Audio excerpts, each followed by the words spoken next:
जी, मैं railway station Rishikesh योग नगरी, जो आपको देख ही रहे हो पीछे लिखा हुआ है, आपका स्वागत करता हूं। और यहाँ से पूरे देश भर के लिए ट्रेनें निकलती हैं और भव्य जो है रेलवे स्टेशन बहुत भव्यता से भरपूर है।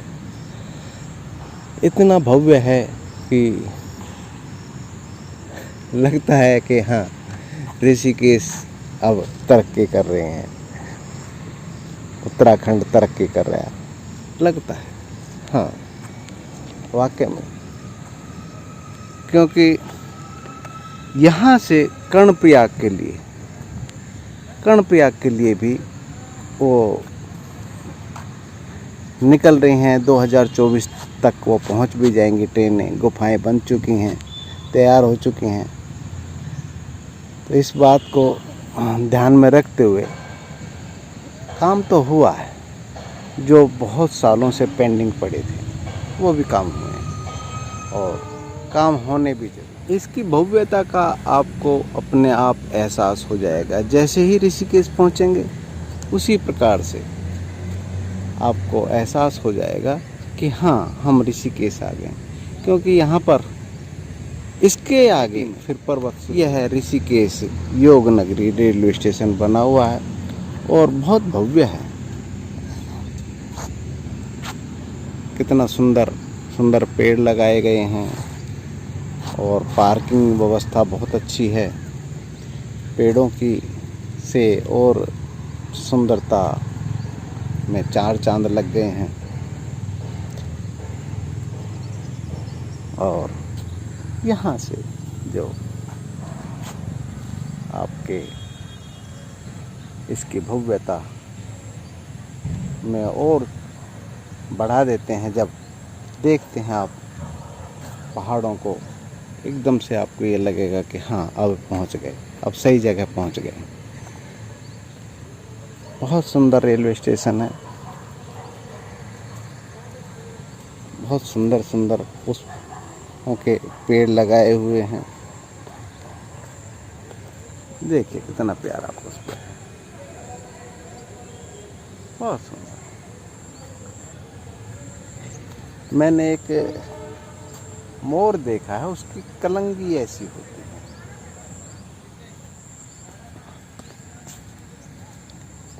है। आज पेड़ों के ऊपर वो जो कलंगी है उसका एहसास करा रही।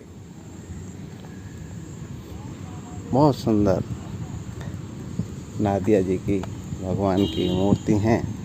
भगवान शिव के सामने ही नादिया भगवान की। हरिओम नमः शिवाय। कितना सुंदर दृश्य है। भीड़ लगे थे। मैं तो मॉर्निंग में अब आया हूँ, सुबह मैं आया हूँ और इस वजह से भीड़ नहीं है। तो यहाँ पर फ़ोटो खिंचाने की भीड़ लगी रहती है। सुंदर गाड़ी अभी मेरी जो आनी थी वो 8:30 बजे का टाइम है, तो मैं थोड़ा जल्दी आ गया। इस वजह से आपको दिखाने के लिए, शूट करने का टाइम मिल गया। और भव्यता आप दिखाई दे रही है। मोटरसाइकिल की पार्किंग भी बहुत अच्छे तरीके से व्यवस्थित है। अभी किसी को ठेका नहीं दिया गया है, कोई पार्किंग चार्ज भी नहीं है। आगे भविष्य में पता नहीं होगा कि नहीं होगा, ये तो मुझे मालूम नहीं, परंतु अभी कोई पार्किंग चार्ज नहीं है। और यहाँ पर तकरीबन कोविड की वजह से लगा लो, चाहे किसी वजह से लगा लो, अभी खाली है और खाली ही मिलता है। ये सारा एरिया खाली ही मिलता है। ये पुराना हाईवे है, इसके सामने से जो निकल रहा है, ये रेलवे स्टेशन के सामने से ही ये पुराना हाईवे है। ये नरेंद्र नगर और बद्रीनाथ, केदारनाथ जो भी हैं, 4 धाम की यात्रा जहाँ से यहाँ से शुरू होती है, उसके लिए ये रास्ता सही रहता है। मार्केट में घुसना नहीं पड़ता, ऋषिकेश के अंदर नहीं घुसना पड़ता। ऋषिकेश से टच करते हुए पुराने हाईवे से हम आगे बढ़ जाते हैं। नया हाईवे जो है ऋषिकेश के लिए त्रिवेणी घाट के लिए और भी जितने भी घाट हैं, राम झूला, लक्ष्मण झूला, जानकी सेतु, उसके लिए सही रहता है। रेलवे स्टेशन बन गया है, आइए यहाँ से यात्रा कीजिए और तीर्थों की। आगे बढ़ने के लिए ऋषिकेश, जैसे आप बद्रीनाथ जाना चाहते हैं तो यहाँ पर उतर के फिर आपको बस भी उपलब्ध हो जाती हैं। पास में ही बस होता है। यहाँ पर शेयरिंग के लिए ऑटो खड़े रहते हैं और 10 रुपये लेते हैं, मात्र 10 रुपये, और आपको बस स्टैंड पे छोड़ देंगे। उनसे कोई बार्गेनिंग न करें, पूछताछ ना करें कि क्या किराया लोगे। किराया अगर पूछ लिया तो फिर वो अपने हिसाब से बताते हैं, अगर नहीं पूछेंगे तो फिर आप अपने हिसाब से देंगे। 10 रुपीज़ लगता है, 10 रुपये मात्र। 10 रुपये में आप बस अड्डे पहुंच जाएंगे और बस स्टैंड पे पहुंचने के बाद फिर आप कोई सी भी बस पकड़िए, कहीं की भी। सभी तीर्थों की बस निकलती हैं वहाँ से, और परफेक्ट ड्राइवर होते हैं। जो गवर्नमेंट की बस होती हैं, उत्तराखंड रोडवेज़, वो आपके लिए ज़्यादा अच्छा रहता है, क्योंकि प्राइवेट में समस्या ये एक है कि वह रिटेल्ड टायर तकरीबन लगवाते हैं, इस्तेमाल करते हैं, और उसमें एक्सीडेंट होने के भी चांस बने रहते हैं। इस वजह से आप गवर्नमेंट की उत्तराखंड रोडवेज़ की बसें पकड़ें, जो परफेक्ट ड्राइवर होते हैं, अनुभवी होते हैं, और उनको जान माल की ही रक्षा करने का ही नहीं, वो सभी चीज़ की रक्षा करते हैं, ध्यान रखते हैं इन चीज़ों का कि सवारियों को किसी प्रकार की तकलीफ़ ना हो। ये मन मोह लेते हैं। क्यों मन मोह लेते हैं? आपने कभी विचार किया क्यों मन मोह लेते हैं? आपने कभी विचार किया? अगर आप देखेंगे इनके पैटर्न को, तो एक पैटर्न जो है ना, एक पैटर्न से जो पुष्प एक बना है, वो सभी में वही पैटर्न मिलेगा, सभी में वही सिस्टम मिलेगा, और इतना बेहतरीन तरीके से, जैसे किसी कारीगर भी फेल हो जाएंगे इसके सामने। तो आज भी नहीं बना पाए हैं कारीगर इस तरीके से ये पुष्पों को। और एक अध्यात्म से रिलेटेड मैं बात कह दूं, वो सही रहेगा आपके लिए। ये जब हम ध्यान में उतरते हैं, तो कहीं ना कहीं आप देखेंगे कि हम पुष्प को इजाद करते हैं, पुष्प को। तो जब भी हम पुष्प को देखते हैं तो हृदय कमल का आपको ध्यान आएगा। जी हाँ, हृदय कमल का ध्यान आएगा। जितने भी हमारे चक्र हैं, ये पुष्प की तरीके से ही खिलते हैं। अपनी नॉर्मल स्थिति में जब रहेंगे वो अलग है, परंतु जैसे ही हम उनके ऊपर ध्यान देंगे तो पुष्प की तरीके से कलियां खिलना शुरू हो जाती हैं, क्योंकि वो तैयार होना शुरू हो गई हैं। इसलिए भगवान शिव के जो तीसरा नेत्र है उस पर ध्यान दिया गया, और जितने भी कारीगर हैं उसको बेहतरीन तरीके से बनाया। जब ये आंखें बंद हो जाती हैं तो तीसरा नेत्र खुलना शुरू हो जाता है ऑटोमेटिक। जब ये नेत्र बंद होते हैं तो तीसरा नेत्र खुलना स्वाभाविक हो जाता है। यह प्रकाश के प्रति संवेदनाओं से भरा रहता है, इस वजह से इसका निर्माण होना स्वाभाविक है।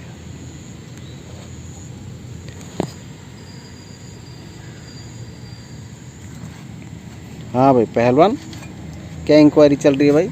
अरे आज क्या इंक्वायरी चल रही है, बता तो दे। कोई सब शांत है ना मामला? कोई प्रॉब्लम तो ना है यहाँ पे? शिव जी के शरण में रहता है? बढ़िया बढ़िया बढ़िया।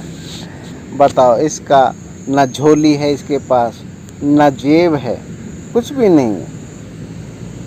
और अब खा लिया, दोपहर का पता नहीं है, दोपहर खा लिया, शाम का पता नहीं है, फिर भी मस्त है ना। इसकी आँखों से आपको लग रहा है, इसके चेहरे से लग रहा है कि ये भूखा है, ये अपनी भूख व्यक्त कर रहा है, नहीं, या दुखी है। ये दुखी महसूस नहीं कर रहा, अगर हो भी तो बताएगा नहीं। यही मासूमियत जब मनुष्य में आ जाती है तो वो आनंद विभोर हो जाता है। भगवान शिव की जो मुद्राएं हैं, ये हाथ की, ये ज्ञान मुद्रा बोलते हैं। इसका जीव से ब्रह्म का मिलन होता है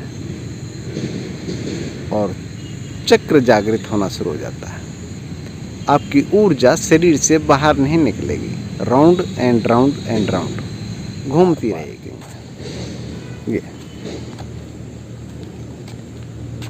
कार पार्किंग है और बड़ी पार्किंग है, साफ सुथरी पार्किंग है।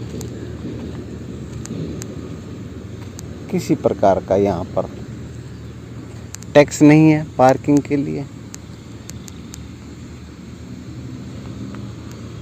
रोड के किनारे है, रेलवे स्टेशन। बहुत सुंदर पार्क बनाए हुए हैं। प्रतिदिन कटाई छटाई इसकी होती रहती है। अभी ट्रेनें तो अभी भर के नहीं आ रही हैं। कावड़ की यात्रा अब की दफ़ा बंद है।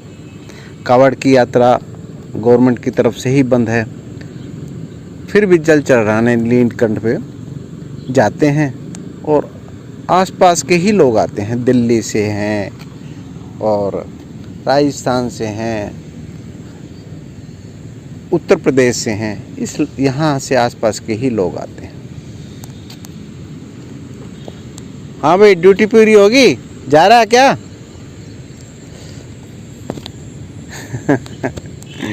नंगों से क्या पंगा, इसके पास कुछ खोने के लिए थोड़ी है।